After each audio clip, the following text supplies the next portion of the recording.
that overwhelming responsibility. How to technically or legally interpret it is not really my intention or business. You say accommodate, but less than 10 years ago in an interview in 2014, you said France was not only complicit but actively participated in the execution of the genocide. So what has changed between now and then? Well, as we were saying, we are talking about the reports established or written by different commissions from different places. And for me, I'm entitled to my own opinion because I also lived this situation. I was in it, and so I said what I said.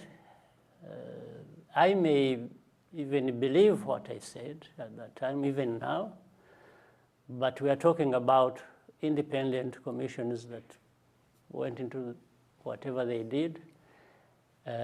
Whether they, and the fact that you say they didn't come to a conclusion one way or the other, well, that's their problem. It's not mine.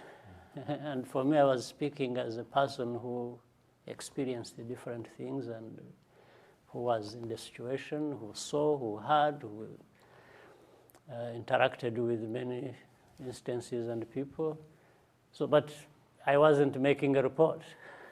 I was just freely, as a free person, describing and defining what I thought the matter was. Right. So I'm really not going to be prejudging things. I'm not that person. Right. The United States, United Nations, Belgium, the former colonial power, have all formally apologized for what they did or didn't do back in 1994. France hasn't done so. Would you like France to do so as a gesture of goodwill to build this new relationship that you're describing? All that matter is upon France to decide what they think is best for them. The worst thing I can do, which I would not actually wish to do, is to ever ask anybody to apologize or to do this or that. I leave it to them. That's when it comes out honestly, genuinely, and people. It's the world that judges. It's not just me. But it would be an important gesture. I understand you're not going to call for it, but if it happens, you would deem it as an important. I think so. If anybody recognizes a problem and says and does things about it, I think that's the best outcome. Right. Absolutely, I would appreciate that. Right. As you would appreciate a French ambassador going to Rwanda after years of not Yes, yes, we are in a process of normalization. This is on the horizon, I mean, very soon? I would wish that was the case. Again, that's a matter of France to decide. But I think it would be a good thing, and we could keep building the momentum of a strong relationship. Now, sir, a few years ago, a Rwandan Inquiry Commission came out with the Muccio report, which recommended legal action against some French officers who had been in Rwanda in '94. Is this still the case today? Would you still like to see legal proceeding against officers, French officers? I think the dynamics keep changing. One thing calls for the other. What is constant here, there is always going to be reciprocity. If someone extends a hand to you, you extend yours. If one doesn't, you don't.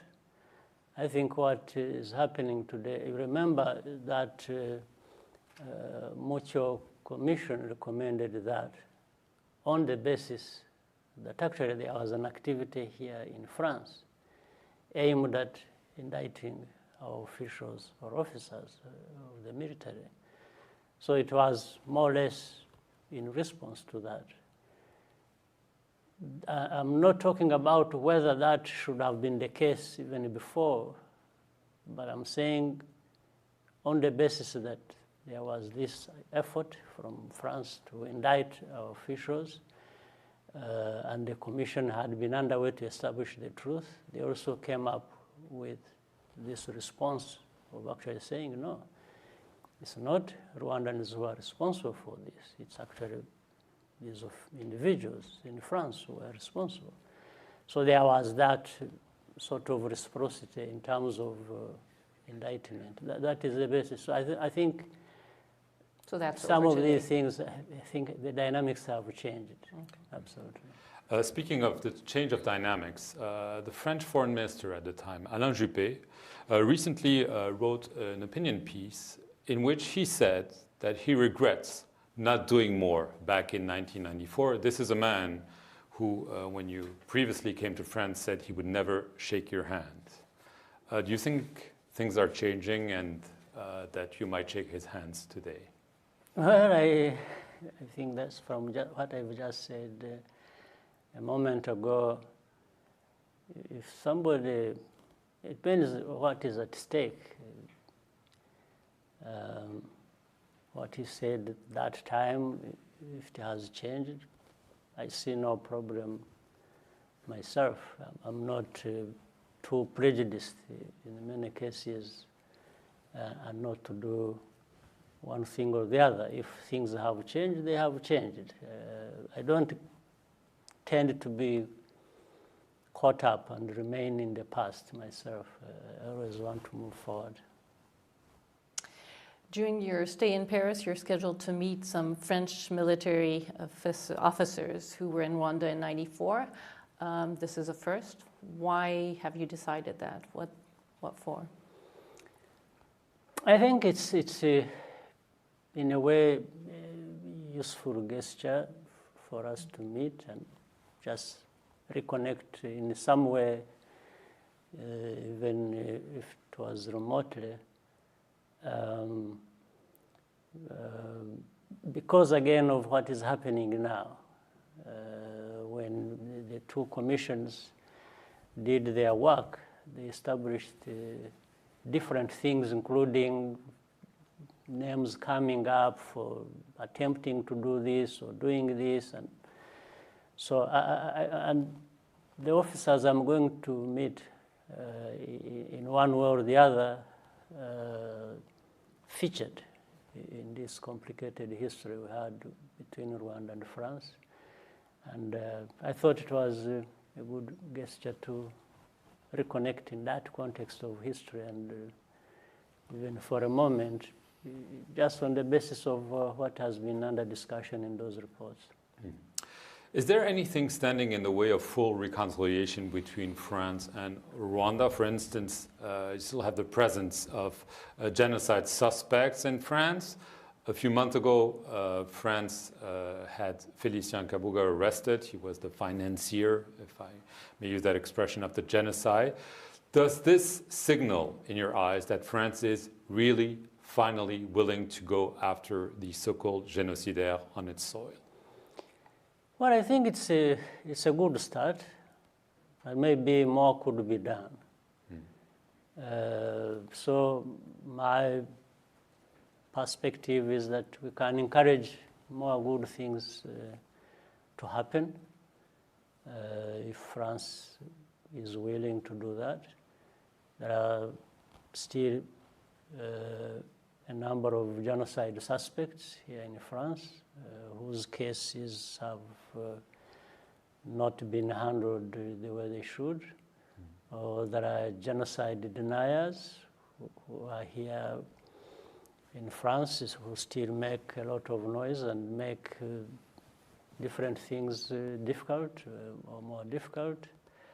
And yet, the good thing is in France here you have the law that actually punishes such a things like genocide or Holocaust denial.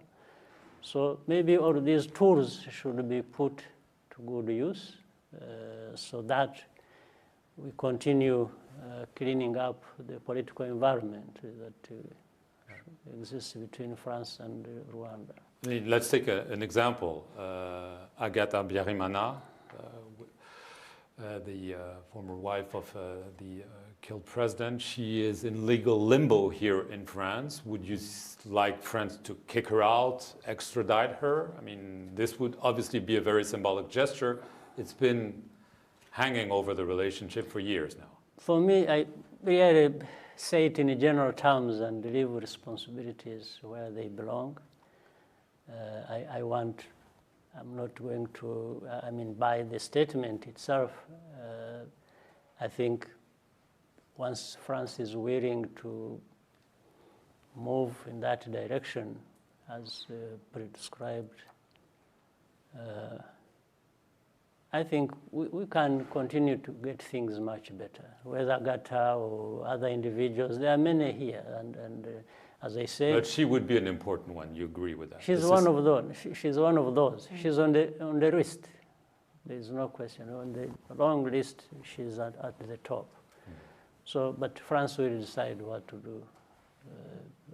I'm not going even to advise them what to do. I can only request them, maybe, and that should be done officially in the official communication. But I'm not going in any way to tell them what to do. I can only request them what to do. And I'm saying these people should be looked at. Genocidaires, genocide deniers, they are more or less the same, who operate and are active here in France. I leave it to France government and judiciary to deal with.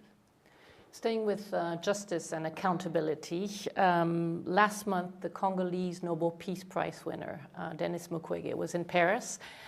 He called and he asked France to help bring justice to those responsible of crimes in Eastern Congo. Some of them were committed by soldiers of the region, of Congo's neighbors. That's according to UN experts. Would you agree to have Rwandan officers prosecuted for crimes committed in Eastern Congo in the wake of the genocide? As you might be aware, the mapping report has been extremely controversial and in actual fact highly disputed by people, whether others in Congo or in the neighboring countries. It was highly politicized, and for a reason that is very complicated. We were talking about a while ago, let's say, in the report, and then what you say about responsibility, say, of France and Rwanda, and then the indictments, either Rwanda by Rwanda, or French officials, or French government, or Rwandan officials. This kind of process of politics, if you will, has been, or the underlying causes have been huge contaminants. The contamination of it in the region and in the Congo is huge and goes global. And of course, there are these things that are hyped and brought up. I think Mukwege becomes just a symbol or a tool of these forces you don't get to see, and he's made a Nobel laureate, and therefore he's told what to say, and that will influence people's opinion and so on. So but it is highly controversial, it's highly disputed, and I don't think it can. And by the way, there are also other reports that dispute and say completely the opposite. The opposite? That there were no crimes committed in the region? There were no crimes, yes. In the Eastern Democratic Republic of Congo? Absolutely. And not by the individuals either talked about or by countries talked about.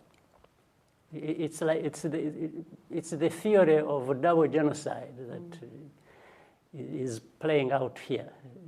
It's like the people, the genocide that was carried out in Rwanda against the Tutsis is something that has had vibrations going across the world and about the responsibilities and so on. So, and it has turned a full circle, and it's like people are saying, no, no, but these are not the only ones who died, even the others. And therefore, there were two genocides, and then it comes from Rwanda, it goes to Congo, then so it's such that even the truth, the actual people who died or who were, or who killed, who did the killing, will never come out because of this intoxication of fighting to establish two genocides taking place. That's what I'm saying.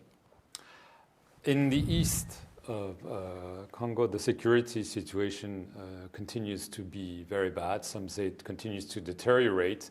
The Congolese government has decreed a state of siege in two areas, Ituri and North Kivu, for 30 days, maybe longer. Is this a good move? Do you agree with it? It is a good move to begin with, but that alone is not enough. It's what is done following the decision that is also equally important. Because the Congolese military's record is not great, so I mean, put them in charge is maybe not such a good idea. Yeah, but you see, again, these are some of the things that distort the picture. Here we talk about the Congolese military not being fully in charge or not being the best. But we have also had the UN forces and the UN from outside for now 24 years. So talking about the Congolese military not being the best or good in any way, and then forgetting the fact that you have actually, the world has put a force there. Not only, and that force that has been put there for the last 24 years spend 1.5 billion US dollars. So you calculate how much. Surely those people who do that need to be saying, well, this has been the outcome. You know, we got value for our money this way. Nothing to show for it. So let's again, and it is the whole background of that situation in the region, Congo, what we have just talked about, this happened, but there are still these responsibilities of the world that are kept, you know, silent or put underground. And nobody says, yeah, but what have you been there for 24 years? You went there to solve a problem. What happened? It's a failure? I think it's a big, big failure. It's an understatement to say it's a failure. So our region has seen many overlapping complex issues and problems, and which the whole world just prefers to give a remedy like that of, you know, naming somebody, you know. So like Mukwege has been given a Nobel laureate probably to bring solve problems of Congo, but we are still stuck whether with him or with the UN force, with everybody. And then once people have come to such a failure, they just find it easy and as if it's like, and then they pick up some individual, this one did this one did that. No, but there is this so much that has been put here to address the problem, and we still have the problem. So I think the state of emergency, for me, it was like saying, there is a big problem here. Let's take measures that give us a good start to deal with it. This is why I'm saying it's one thing to establish the state of emergency. For me, I would do that if I were. But I would follow it up also with a well thought out, planned actions to actually deal with in concrete terms, not to come and run over things again, and then after 5 years, you still have the same problem or even a much bigger problem. That's what has been happening in the whole region, not just Congo. Congo, of course, having a bigger share of the problem. But yeah, to your question, I think it is a good move, but you still have to do more. It asks us to do more. Now, talking about doing more, your country and Congo seem to have better relationships since President Tshisekedi was elected. You've both agreed to reinforce security at the borders between the two countries to tackle rebel groups that are operating in that region. How far are you in these talks? Are you talking about joint military operations, for instance? We are still talking about it. First is to identify the problem itself, how far does it go, and then plan how to move forward, which are the most important steps to be taken first. So we are still having a good discussion. But the most important thing here is at least there is that environment where we can talk to each other, which was lacking before. And then always people working together, they will find a solution. It's when people don't work together that they will, and that has characterized the past as we have seen it. But joint military operations could be envisaged. That is, I guess that would not be out of the question. But it always depends on the situation at hand and what people see. Mm-hmm. Always the two sides will talk and see if that is going to work, what are the costs, or what are the benefits, and a decision can be made. I think here people need to be flexible. Because, UN experts are saying that Rwandan troops are already intervening in the DRC and already conducting operations. Is that an example? Yeah, but I wish they could go beyond that and ask themselves, meaning the UN, why would Rwanda have to go to Congo at all when they are the ones responsible for the situation? Yes, but does that mean that you're acknowledging that Rwandan troops are in the DRC? No, I'm acknowledging that the UN making that report is actually a failure in the Congo. That's what I'm talking about. Yes, total failure. But so are Rwandan troops in the DRC as we speak? No, if we were there, we wouldn't be failing. I assure you we wouldn't fail to deal with the problem. President Tshisekedi also made a surprise announcement recently. He said that Kenyan troops would be sent to the region. There are also reports of Ugandan troops. Are you in favor of foreign countries sending their troops to deal with this security issue in the east of the DRC? There are already foreign troops in DRC. As foreign as the people who come from 10,000 miles away. I'm talking about the UN. Right. So that's not... So it's enough, or is this... So I'm saying if you are looking for foreigners as a big problem, we already have a big problem because what does somebody from 10,000 miles away know about the DRC? But we have them there. That's one thing. Second, I am for DRC being able to make a decision they think is appropriate and act upon that. DRC should be able to make its own decisions. They should have the freedom to do so. If they want to work with their neighbors, I think, why should people see that as a problem? Whichever neighbors they want to work with, whether it is Uganda, Rwanda, Angola, Congo-Brazzaville, Zambia, Tanzania, Burundi, there are so many neighbors of Congo. If they want to work with them to deal with a particular problem they think one country or the other can help in, I think we should all welcome it. And again, for me, the issue is, once they've done it, let's see what the results are. Let's judge them by the results. I'm sure they would do that, expecting to address the problem, not just for people to come and create another problem. So I think it would be a welcome idea. I mean, to first leave it to DRC to make their decisions, and we accept that. Yes, but stop this whole thing. This is what I was saying. You have a UN MONUSC in DRC for 20-something years. You have troops from different countries, from Asia, from Latin America, from Africa, they are there. They've been there for over 20 years.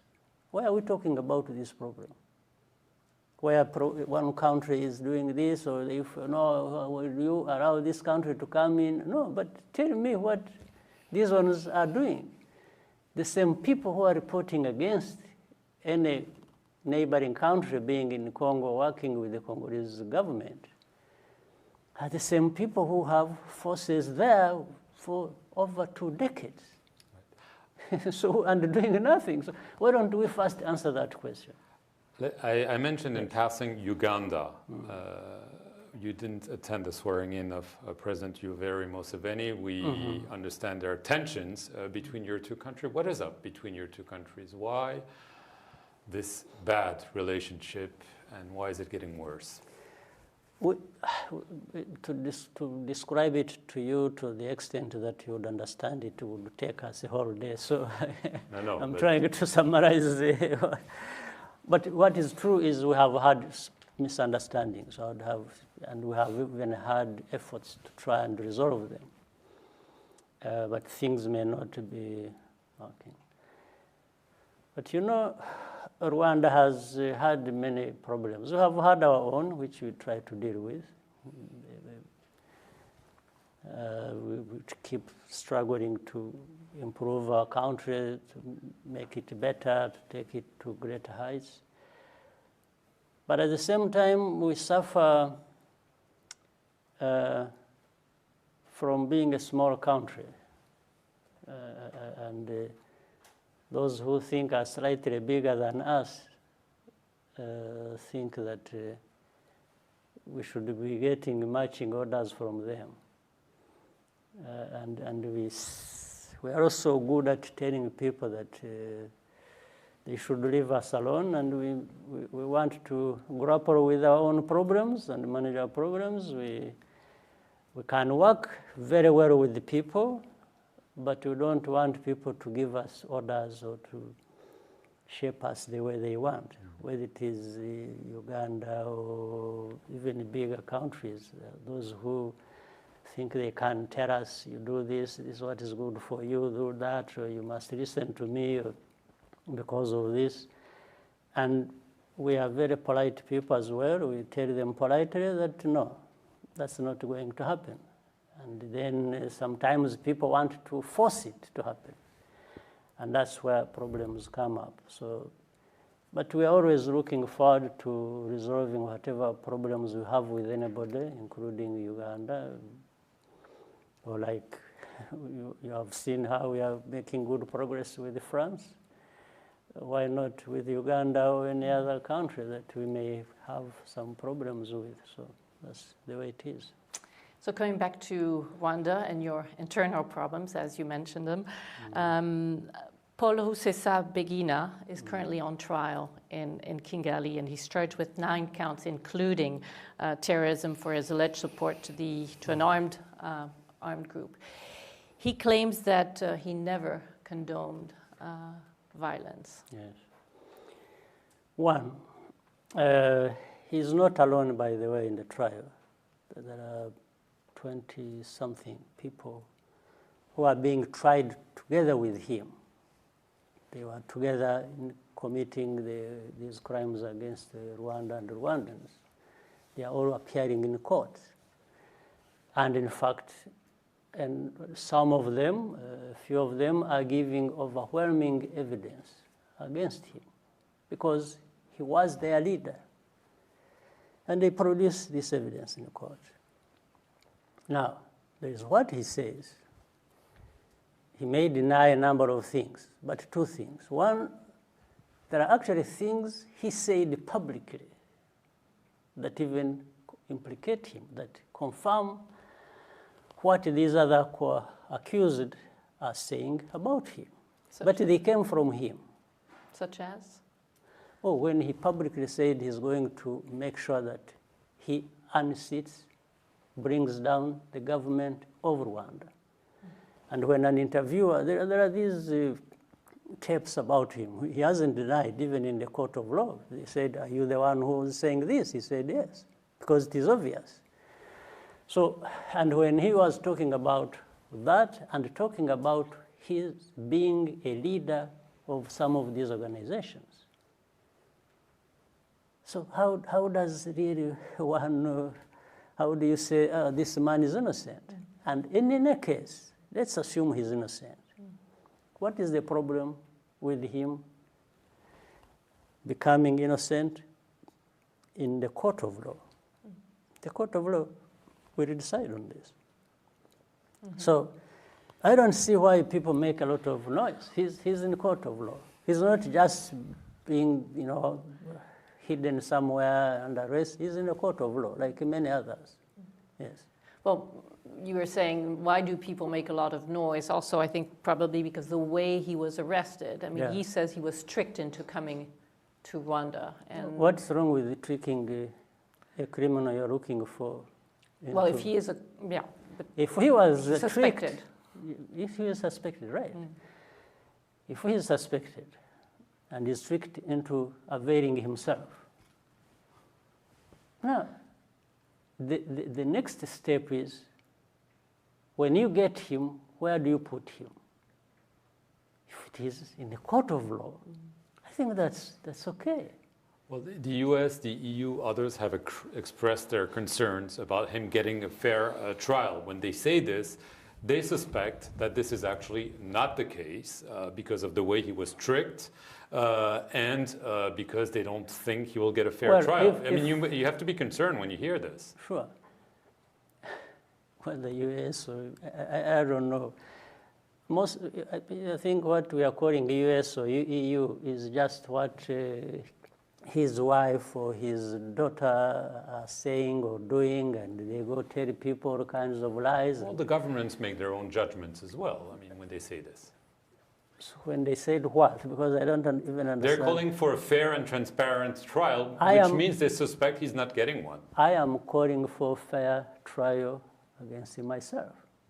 So it's not UK or US or European Union. No. I want to see a fair trial myself. Why do you think being fair belongs to Europe or US or anybody else, not to us? Why? This is how people, you see, end up being caught up in some of these useless things, and they end up being racist. It's like the only thing to be fair in Rwanda or in Africa, it has to be supervised by Europe or US or some other place. No, absolutely not. I am for fair trial myself. That's why he's in the court of law. Something else could have happened to him if we were just people who do things anyhow. Yes, but he's in the court of law. So why don't people respect our processes? Well, maybe the concern is because several think tanks or organizations have accused your regime of suppressing all type of dissent. And I'll give you another example, the one of the arrest of the gospel singer, Kizito Mihigo, who became a critic of your regime. He was accused of inciting hatred, and he died in police custody. The official version is suicide, but human rights organizations are doubting that. Yes, I can't decide what human rights organizations believe or not believe. For me, I rely on facts. But there's concerns that... The concerns will be there, but who tells you I don't have those concerns myself?